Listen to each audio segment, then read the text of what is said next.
parem on Ungaril silma peal hoida.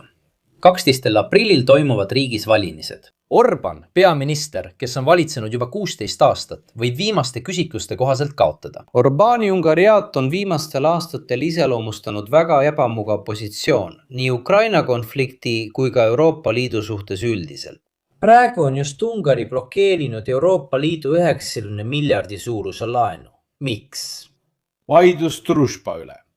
See infrastruktuur varustab Ungarit 80–90% riigi naftavajadusest, mis tuleb otse Venemaa. Kuid torujuhet on Ukraina korduvalt rünnanud ning Kiievi valitsus süüdistab kahjustustes ka Venemaad.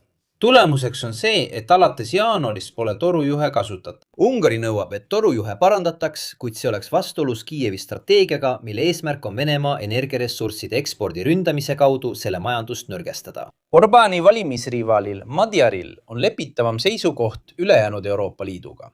Karmim suhtumine Venemaasse, kuid siiski väga ettevaatlik suhtumine Ukrainasse. Kui Orban on Ukraina Euroopa Liitu astumise vastu, siis Magyar on selles küsimuses ebaselgem. Varem on ta teinud ettepaneku, et Ungari seisukoht määrataks rahvahääletusega. Venemaa suhtes on olukord selgem.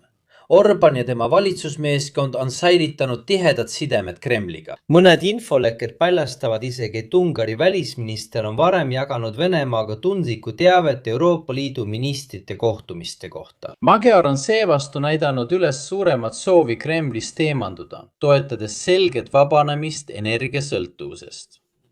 Aga mida teie arvate? Nagu tavaliselt leiate lisateavet kommentaaridest või kirjeldusest.